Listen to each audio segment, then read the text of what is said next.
to the Momnificent Podcast. This is the place where we help parents live a happy, healthy life with their kids. We're going to show you how to connect with your child and help them even in their most difficult moments as we hear from experts in the field. I'm your host, Dr. Karin Jakubowski, an international speaker, public school principal, and former struggling student.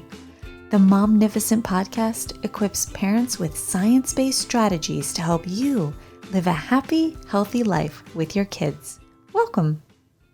Well, I am so excited to have Tonya Harris on our show with me today. Board certified holistic nutritionist, leukemia survivor, and author of her recently published book, A Slightly Greener Method. Tonya's book shows us how small adjustments can have an impact on your family's health, as she gives us a roadmap to a cleaner, greener, and of course, a happier lifestyle. Tonya, thank you so much for joining me today. Oh, thank you so much for having me. I'm so excited. So, Tonya, we all know that there's a ton of toxins out there, right? And sometimes it can just get discouraging, and you're like, oh my gosh, I'm just throwing my hands up in the air. Like, oh, why should I try? Everywhere I go, breathe or eat or whatever I want to take in, it's everywhere. So, do you feel like you've seen a shift since COVID's happened that people are kind of more open to the work that you're sharing with us? Absolutely. Not only have people been more concerned about cleaning and, natural ways to detoxify and clean the home and disinfect, but also just more health-wise in general, since we know that so many different, comorbidities and things like that actually have so much to do with it, keeping our bodies healthier as well. So I've definitely seen a big, um, people wanting this information even more. Yeah, like a big push for it, right? Mhm. So, it's hard when we go out to the store and we look at information. I mean, I see things and it's like, oh, green, that's awesome. Okay, that's natural. Okay, good, great. Maybe that's like good for me. But how do we really start deciphering the toxins out there and understanding to read labels? That's such a great question. And it doesn't have an easy answer, but it's a lot of the reason why I wrote my book is because as a mom back in 2006, when I started out, when my son started having attention issues, I went out and I bought all these, what I thought were natural products. And then I get home and do some more research and I'm like, oh my gosh, they can literally put the word natural on anything and they can put the word green on anything and it's not regulated. It doesn't even mean anything. So things that are on the labels, things like green and natural, and even ones you see like pediatrician, number one pediatrician recommended or dermatologist recommended, a lot of those don't mean anything. So that's why we as consumers, it's so important for us to learn how to read those labels and understand what ingredients mean so that we know, if it's clever marketing or if that product truly is safer. And I think your book is so helpful because I know sometimes, I don't always know where to start. And before we talk about your book, can you take us back to your journey in 2006 and tell us a little bit about how this all began? Oh, sure. Yeah, because I just had mentioned to you right before that I had just taken my son to school again, but he's 23 now. But he was in 2006, he was in second grade, and the teacher had called me into school because they had seen attention issues, which didn't surprise me because I had seen them at home. But I don't know if it's my past as a childhood cancer survivor and always being told, be careful what you eat, or what it was, but something in me just wanted a little bit more time to research. So I went home and 2006, it wasn't as easy to find everything online, but I read for hours and hours. And what I ultimately did was remove two ingredients from our food, which was artificial colors and benzoate preservatives. And I just did that for, I think, three weeks, somewhere around in there. And then I went back to the school a few weeks later for the follow-up appointment, and they didn't want to test him anymore. So I was absolutely hooked on that. And we didn't cure him, but we did lessen the symptoms. But at the same time, I started realizing it's not just what we eat, it's also what's in our homes, it's what we put on our bodies, because our skin is not a barrier, it's actually more of a method of absorption. So what we put on our skin can get directly into the bloodstream, and we can inhale things that I didn't even think about, because I used to have plug-in air fresheners. I didn't know that those can affect your brain, your brain health. So the more research I did, the more I dug in and realized I want to help other people on this same level, the way I helped my own family, but also to help educate parents on some of this clever and deceptive marketing that is so common. So, how did you find the benzoate and like, how did you come up with that? Oh, sure. Just looking in food ingredients that were linked to hyperactivity or ADHD. And the more I researched, we can't take everything out. So I took the two out that really, especially together. I've read studies recently about how those two ingredients together, whether it's like a sodium benzoate and an artificial color, if they're in a juice, for instance, kids who don't even have ADHD can have behavior issues or attention issues by consuming just those two ingredients. And is it specifically the color red? I know you had said that when I was listening to your Live Happy Now episode, which, if anybody's listening, shout out to that podcast. I love that. Is there anything more specific to the red or just any color in general? Any color in general. It's a great Okay. question. Yes. Okay. Anything And with red in the, or a color and then a number after it is something to be on the lookout for. okay, good to know. And it's important to note that you're not just a mom who's on a passionate crusade. Like, you really went on to become a board certified and you have a master's in holistic nutrition. So can you help us understand more if someone's listening and we're like, what is holistic nutrition? Tell us more about that. Well, the reason I chose that field is because I really wanted to understand how these toxins affect the body. And while holistic nutrition doesn't necessarily go into just that area, it is all about biochemical individuality and how different things can affect different people in different ways. And that's really what hooked me there. Also, so that we can help our bodies, just maintain our detoxification pathways, because sometimes if we don't have good detoxification, those chemicals can stay in our bodies to do more harm. So really, I wanted something that looked at the entire person and different factors around it. And that's why I chose holistic nutrition. And I love how you use the phrases in your book may as opposed to like you should do this. Can you help us understand? Because I think that's linked to what you had just said. Yeah, exactly. I like to use can and may for that reason about detoxification, and that's because I can say these act as endocrine disruptors, these certain chemicals. They may act as endocrine disruptors because not all do. But the other thing is just because something is linked to a certain health effect, that doesn't necessarily mean it's going to have that health effect in you. So I say can and may because, again, there's so many different factors in our bodies that depend on what effect these are going to have, if any.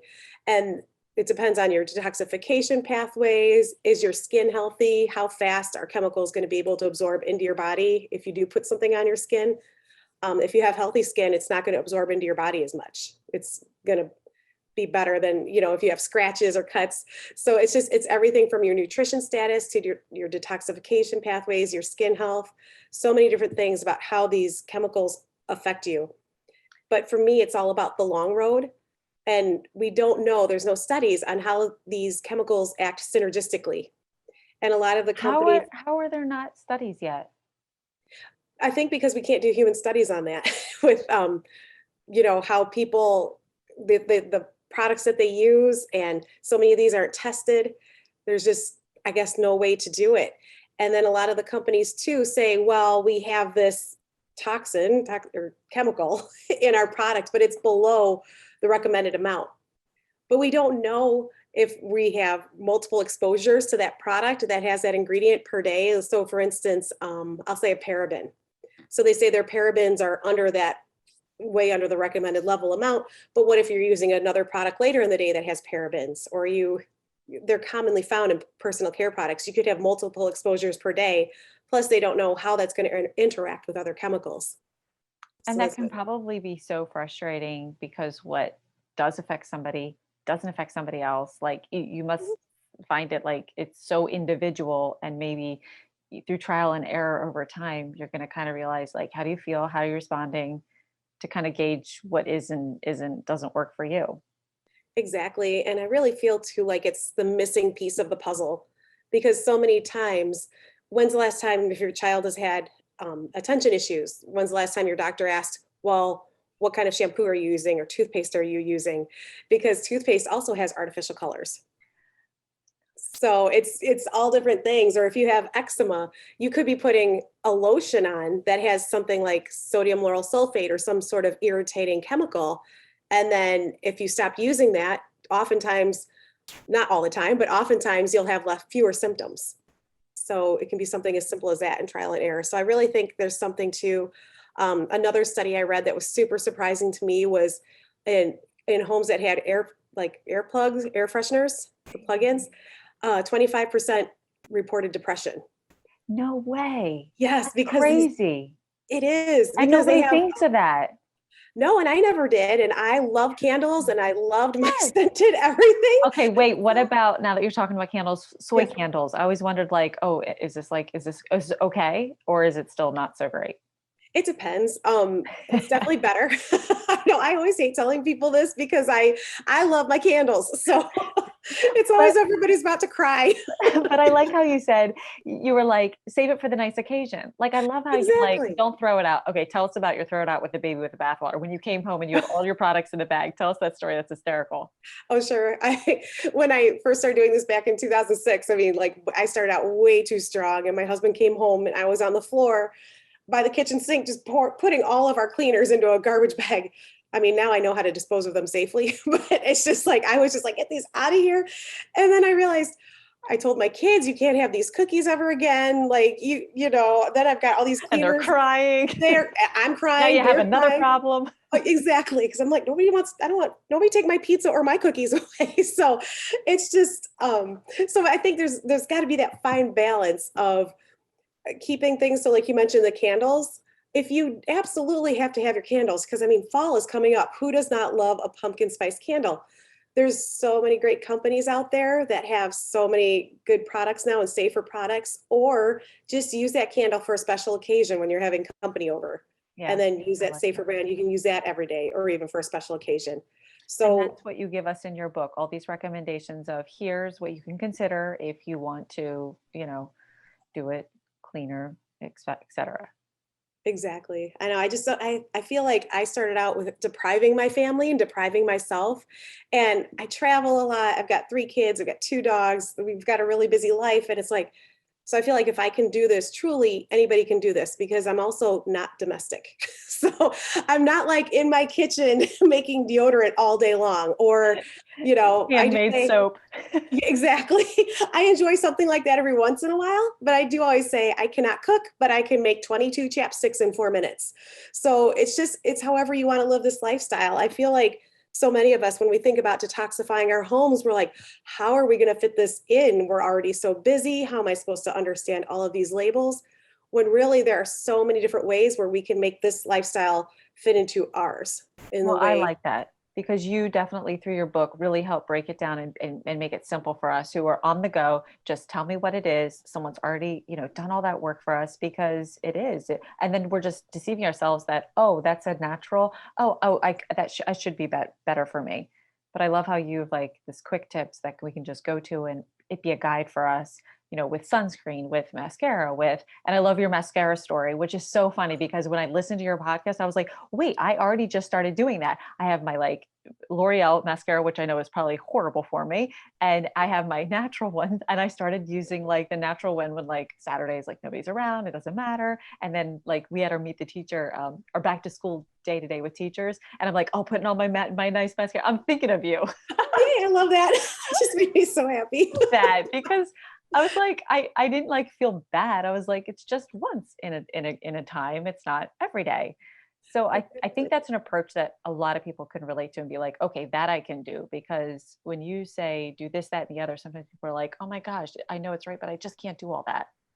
Right. It can be expensive. It can be time consuming, especially the research. I mean, I've done thousands and thousands of hours of research and I love to do it, but not everybody does. So I like to take that pain away from people and just kind of tell them. But the other thing is they get to pick and choose what's best for them. Yeah. So And we with really want to mascara, know. Like I mhm, really want to be healthy. I really want to know what I'm putting in my body. And I love how you make the point of that we don't look at things holistically and we don't think of like what are we eating, then what did I put in my skin, then what am I breathing and how is that all interrelating to our, and you're going to say it all better than I can. So and just can you tell us a little bit more about those the fragrances, how harmful they are, and even you were saying like perfume. Can you tell us about that for a minute? oh, absolutely. Fragrance is like one term, but it could be made up of dozens of different chemicals. and we don't know what they are. And the reason for that is because companies are not required to disclose what their ingredients are that they make up that fragrance with, because it's considered to be proprietary or a trade secret. So a lot of these chemicals are either ones that are linked to cancer, or it can be toxic to the brain and nervous system, which probably explains why there was such a link to depression with those plug-in air fresheners.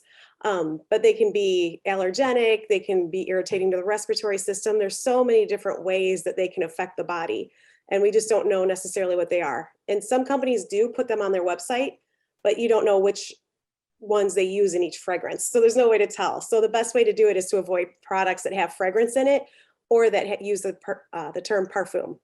Like you mentioned. So if it says parfum, that's not good. No, it sounds fancy.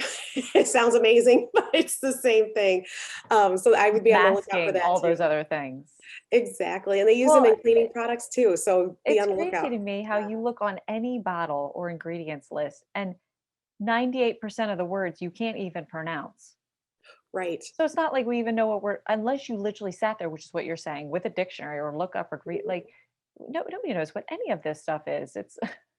It's true. And some of them, actually, the ones we can't pronounce even aren't that bad for us, because not every chemical is bad. So it's like, how are we supposed to know what's good and what's bad? I've been shocked at some, like, oh, that sounds horrible. Oh, but it's really not.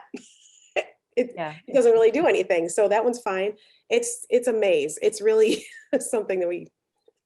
Okay. Oh, so tell us about, wait, hold on. So people don't want directions, right? They want solutions, and you make it simple for us to follow. I like how you talked about the cookie thing, but you're like, just have one cookie. Just don't have a whole plate full of cookies. Like, it's just thinking of it that differently. And tell us about your child and the hot dog story, how he loves hot dogs, and you like, oh my gosh, we're not eating hot dogs ever again, but you figured out a way to make it happen. Right. Yeah. Well, that's another example of if you're going to do that, your kids are going to go nuts somewhere else that has the things that they want. But my daughter loves hot dogs, and I've never been a fan of hot dogs, because I just read a long time ago, and even before I started doing this, that I think it was before I started doing this, there's a link between childhood leukemia and hot dogs. Oh, that's right. That's So what you for said. me, And I was like, seriously? yes. And for me, being a childhood leukemia survivor, I'm really not a fan of hot dogs. So what I did was I was just like, okay, well, you can have a hot dog, but here's a safer brand. And then I saved that brand, because there's still no perfect hot dog. So we just did that safer brand and saved it for special occasions. And that way she knew it's a special treat, but it's also, I didn't take away her favorite food. Yeah. And the same thing with my daughter, who loves Pop-Tarts. We would buy a, quote, safer brand of Pop-Tarts that didn't have the artificial colors in it, but were flavored and colored with natural colorings. Like, you can look for turmeric and different things like that. So it's still full of sugar. It's not healthy, but it's healthier in the fact that it doesn't have those artificial colors in them. But if you're trying to make the switch, that's a good way to do it. Yeah. And I think with kids, it has to be a slow switch. I mean, some of us can be like, okay, fine, I won't do that. But like, I think for kids, like weaning them off of something, you're going to have to like, okay, you get the real Pop-Tarts like on your birthday or a special occasion, or, oh my gosh, you got all your homework done. And it's like a special thing till you like slowly transition over. I think that's a great way to look at it, because so many times you're like, oh, we can't have that because it's bad. Oh, we can't have anything anymore. I know, it's so true. My husband too, and me. So, they're all like that. Exactly. We're all like that. Yeah. So, talk about your number one rule: no mom guilt. Because you hear and learn all this stuff. Tell us even your story. Like, you're like, oh no, I've learned all this stuff, and how many years have I let my kids have this? And help us through that thought for a second. Oh, sure. Because we all have that mom guilt or that parent guilt, especially finding out all this information. And a lot of times when I tell people what I do, they're like, oh, I don't want to hear this, because it can be scary. It can be scary information. But the thing is, we have so much more control than we think we do. But I look back too, and one of the ingredients that I recommend avoiding is Microban, because it's along the lines of triclosan, which is an endocrine disruptor. And really quick, the definition of an endocrine disruptor, because I talk about these all the time too, is that it's a synthetic chemical that comes into the body, and it can either cause the hormones, which are our chemical messengers, it can cause them to overproduce or underproduce, or it can block and mimic them. So especially for children, particularly at certain times of development, they can be really harmful to all of us, because none of us want our hormones disrupted, but especially it's important for kids. So I have a picture of my son on his first birthday, and he's sitting in a high chair, and right across the top it says Microban. And I looked back at this picture and I'm like, oh, there he is eating his smash cake with his fingers in his Microban high chair tray. What did I do? And I bought him baby shampoo because I thought it was formulated for a baby. And they really don't have any safer ingredients. So later I found out that this company finally removed its formaldehyde releaser, which released formaldehyde, a known cancer causer, into the baby shampoo. Oh, yeah, that So just can be disheartening.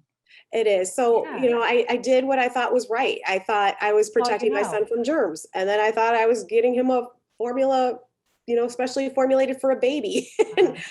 finding out later that they still had toxic ingredients in them. So my number one rule is definitely no mom guilt. We are doing the very best we can. You do. And You have to we have to start with that remember that. approach, or you're just gonna like stop before you even start. Exactly. Because the first thing you find out, I can't remember one of the first ingredients in the book, but a lot of parents are like, "Oh, I had no idea." And it's like, well, but now you do. Now you So, do. and if you can't follow these rules all the time, follow them 80% of the time, because the 80/20 rule comes in here too. Yeah, a little bit. It's Hmm. progress. It's more than what you were Exactly. doing yesterday if you just made one little shift. And what is Yeah. Microban in? What is that? Is that in actual Um, materials or like yes, it's antibacterial, and I actually just went to the store the other day to find some school supplies and found them in lunch boxes. oh, Microban. okay, so it's more like I in a product, not necessarily like a topical application or a food. Right. Yeah. So school supplies, it's in a lot of, especially now, people are reaching for those products and those disinfectants and those antibacterials, and they're not very safe for you. And actually, triclosan that I mentioned earlier has now been phased out of hand soaps, but it's still in a lot of different products out there. So it's Wow. another thing to just be aware of and just to educate ourselves on what's truly safe and weigh the risks and benefits of what we're cleaning with and what we're, because really hand washing is still the best option Right. before and And after you now eat. we've uber focused and hyper focused on everybody's hand washing 20 seconds, sanitize before and after you do any activity. Yeah. Exactly. So if we could Yeah. just remember that it's as simple as hand washing, that sometimes we don't need to use all these like, I think the FDA had made a statement about hand washing is still better than using some of these antibacterials that most of us are using in our homes. They're not made for that. And they can do so many, they can act as hormone disruptors or endocrine Mhm. disruptors. They can do so many different things to us. So we have to remember sometimes too that it is as simple as back to basics and washing our hands and Back to the basics. Yeah. So simple. Just take out that bar of soap and just sing happy birthday while you're washing your hands. We tell the exactly. kids. Okay. So this one was amazing to me when you were talking about dust. Mhm. So, okay, you got to tell our audience about this because it blew me away. Oh, sure. Well, dust is actually the biggest exposure to toxins in your home, one of the Yes. biggest exposures, I should say. And I was shocked by that too, and a little disheartened thinking, oh, now I've got to dust every day on top of everything else. So, Right? Thanks a lot, exactly. Tanya. I know nobody wants to see this. Why I'm like, no, I want to tell you there's solutions because we don't have to dust every day. Well, we should in some areas. So if you have small children and they play on the floor, keep that dusted. The areas where your family spends the most time, you should dust if you can every day. I just take like a damp microfiber cloth and just run it across furniture, or I do a quick. I'm not a fan of sweeping because that just kind of moves the dust around. But I just take my I don't even know what you call it. It's just you put the cleaner in there and it's Oh, yeah, like a just a wet Swiffer? mop type. Oh, yeah, Yeah, yeah, okay. but I don't use the Swiffer ingredient the Right, because cleaner. it's probably bad. Call it, but it's that Okay, that kind of wet mop, but it's not a mop. the Um, natural one. exactly. Yeah. So I just put my cleaner in there and I do those floors real quick. And the good news with that is the more often you do dust areas of your home, the less dusty your home is overall. So I actually dust less now than I used to, even in the other areas. So if we can do that and vacuum with a HEPA filter, and then again, damp mop like that with some sort of something that has some cleaner or some, um, I'll have to tell you what I use in a second, or even just like a quick damp duster, something like that, where we're not moving the dust around. It can be as simple as that, and it's just really fast. Mm. And the dust does what again? You said it Oh, sure. It contains household toxins. So they did a study at George Washington University and they found things like flame retardant chemicals Those can act as endocrine disruptors. They can be toxic to the brain and nervous system, among other health effects. And then there's things too, like what else did they find? Oh, phthalates, another endocrine disruptor, but that's also linked to lower IQ in children. That made the news a few years ago. And then they also found lead in household dust. And that's probably even from what we bring in on our shoes. So Oh, yeah. taking our shoes off is another huge thing that we can do. That's so simple, but has a big impact. And there's a simple way to start. And I like how you have your clients always start with their why. Like, why do you want to get into this? And then tell us how you use that process to help them just with the first step. Oh, sure. Because it is such a big, when you think about detoxifying your house, you're like, where do I start? Yeah. And even if you're already doing it, it can be overwhelming. So I always recommend that people start with their why. And this helps keep you on track. So for me, starting out, the way I became slightly greener was because I was thinking, okay, I just spent hundreds of dollars on all this natural stuff that turned out to not be natural. There's too many ingredient names to avoid that I just cannot remember. So I was thinking, why don't I just start out with the ones that have to do with ADHD and brain health? And how Because did that you was my find big that first though? Was that just through Yeah. you just researched and you found the benzoate was one of those? Mhm. Yeah, I just started looking at food ingredients and behavior, food ingredients and attention, and started going there.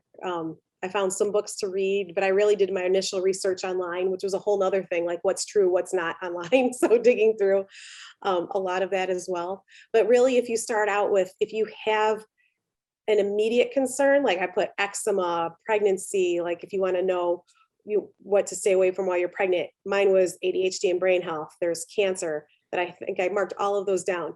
If you have one of those conditions, then just start with those that you those chemicals that are linked to that condition. And I have in on the website for the book, because the book has a dedicated website of things you can download so you don't have to memorize all these things.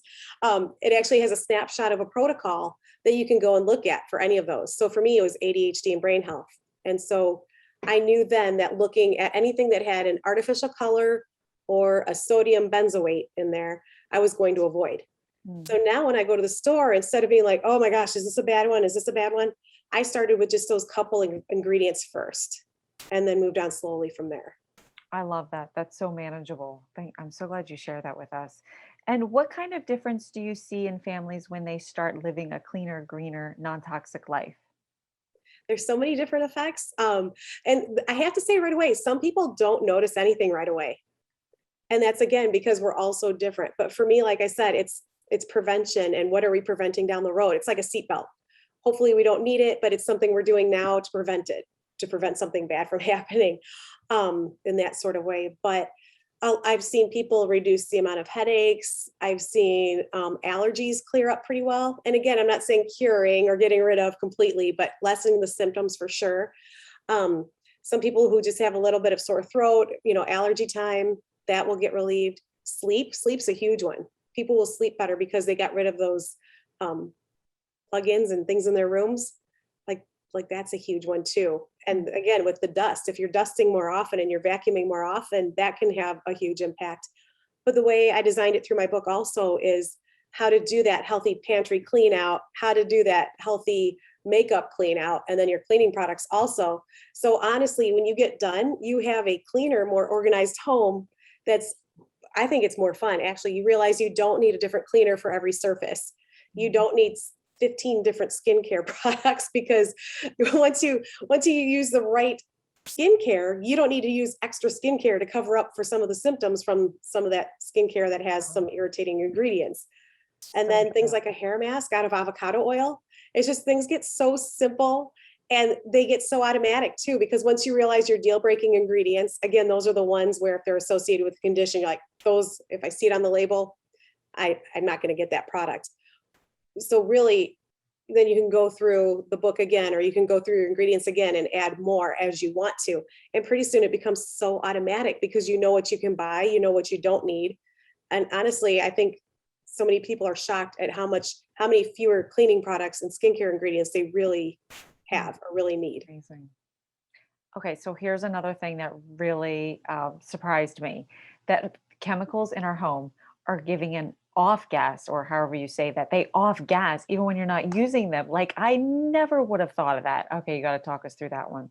Oh, sure. Yeah, indoor air can be dozens of times more polluted than outdoor air. And a lot of that is because homes now are being built tighter than they ever have been before, which is good for our energy bills, but not so good for our indoor air quality. And so many different things can off gas into the air, like carpeting, flooring, paint, different things in our homes, but we don't always have control over that. Like we moved into this house 3 years ago. I can't control what they put in. So, and some of the stuff had a newer smell because they had just replaced things. So I recommend just going back and doing the things that you do have control over, like cleaning products, because those do off gas into the air. They have, a lot of them have volatile organic compounds, VOCs, like even dryer sheets that can off gas into the air when they're just sitting in your cabinet, not being used. So one of the simplest things we can do is, I believe, replace those cleaning products first. If you have a breathing condition like asthma or any sort of irritation in your lungs or your throat, replacing cleaning products first is one of the best places to start, and easy too. And maybe just start even by storing things that you might have that maybe you're not willing to give it up yet, but maybe like putting them in the garage, for example, instead of under the Exactly. sink in the kitchen, which is in your living area that you might spend time in. Like maybe just subtle changes like that even. That's a great point. Yeah, put them out of the way of where your family spends a lot of time. That's a great idea. This is so amazing. And what are the pitfalls of trying to go full green and detoxify your home all at once? Oh gosh, I feel like there's so many. But I think again, the biggest one is deprivation and rebellion. Because I mean, what kid especially is not going to rebel against, I'm not eating, having cookies anymore? Okay, I'm going to go to my friend's house and I'm going to just pig out. So really one of the things is it's more about being balanced and having a balanced lifestyle than having a lifestyle of deprivation. Because if somebody says you can't have that ever again, what's the first thing you're going to want? Even if you didn't want it up until that moment, you're going to want that. So true. It is. And it's a journey, because even last summer, my husband, who he tries really hard, but I still haven't gotten the whole husband thing down yet with buying safer products. He still sneaks things in, but he brought home some hand soap and he said, well, it's antibacterial. And I was like, oh, I have a book for you to read. Have you not watched my videos? And he's laughing, but my daughter goes, and she's 19 now. She goes, are we ever going to have a normal house? I'm like, my choice in hand soap affects you? So it's natural.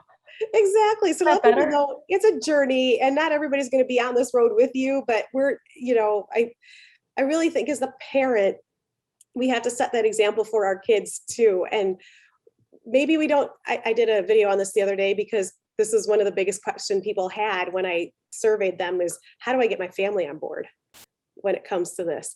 And I didn't have the perfect answer, but I do know that sometimes it works better if you don't tell them necessarily that because I'll tell you what, when my other daughter was little, she wouldn't eat anything organic. Oh, wow. Because she's like, oh, that's healthy. It's gotta be gross. So it was not until like 2 years later, I finally said, well, Lindsay, that was organic that you just ate. And she goes, oh, that was actually good. I said, yeah, what do you think organic is? And I don't remember the exact answer she gave me, but she had it in her head, because it's organic, it's bad. It's going to be gross. And it's just that mental piece. It is. And that it's gotta be. Exactly. And even like some of the cleaning products, some people resist because they're like, oh, if it's natural, it's not going to work as well. But there are some great non-toxic products out there that work, if not as good, but even better.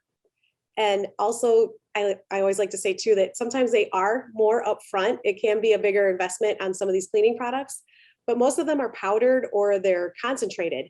So they last way longer and they work so well too. So that is such a good point. Yes, if we can just like maybe not be deceptive, but not tell our family like, oh, I switched out the hand soap, or this was a safer brand of hot dog. Like we don't actually need to tell them that. And sometimes when we're using things for ourselves, Mm-hmm. they're watching us, right? So even if they don't buy into it, they still watched and came away with, wow, my mom did this, or my mom was always like that. And you never know, because one day it just might click for them that they're like, you know what, I'm going to try it. Or we did it so much that then it becomes normal to them.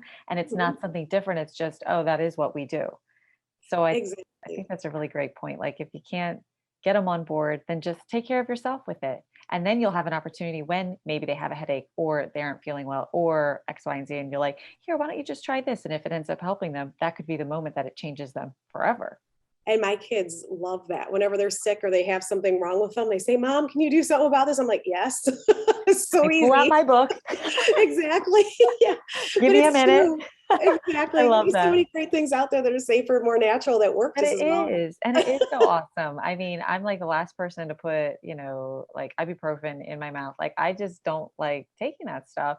And I love finding like other natural things that will help the same, situation. And I just love that it's natural, or if it's, something that's from like a plant or like not, synthetically created. But Exactly. And my son, like I yeah. said, he's off at college now, and we've done a news segment together, and I'm going to do a video with him.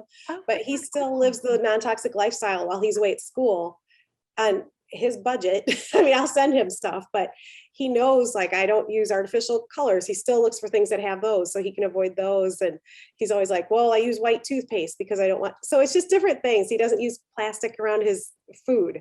It's just Yeah. so interesting to see how that stuck in his head from when he was younger. Oh, the day I read and learned what was in plastic, I like have committed to taking like a glass container. Now, granted, the lid is plastic, so I got to Right. change, right? You're like, I got the bottom part, but the top one. But yeah, Exactly. I was like, I never want to eat or drink out of anything plastic ever again. When I was like, I came across that one time. Oh Yeah. yeah. Okay, so I don't want to keep you too much longer, but can you give us steps to jumpstart detoxifying our home that we could take this week? Oh, sure. Yep. I have 4 steps. And again, follow them all or just follow one or two, whatever you do, it'll still have an impact. And we had just talked about one. So I call it the READ method, READ. And R is replace plastics in the kitchen. So it's kind of funny. We just mentioned that. Um, and that's because plastics can have chemicals such as phthalates or BPA, among other things. And I mentioned phthalates earlier, but that's linked to lower IQ in children. Some phthalates can act as endocrine disruptors. And then BPA is linked to behavior issues in children, as well as other things disrupting hormones too. So if we heat food up in plastic, or we put plastic in the dishwasher, or leave a plastic water bottle in a car, those plastic chemicals can actually leach into that food or beverage. Mm. So I recommend replacing the plastic utensils you use maybe around food, and then food storage containers. So instead of looking in that drawer and thinking, oh, I have so many food storage containers, again, slightly greener. Just start with those first 1 or 2 most used sizes that you use most often and replace those first, and then work your way up from there. And then one thing I like to mention too about plastics is if it says BPA free, but it's still kind of a plastic material, that does not always mean it's safer.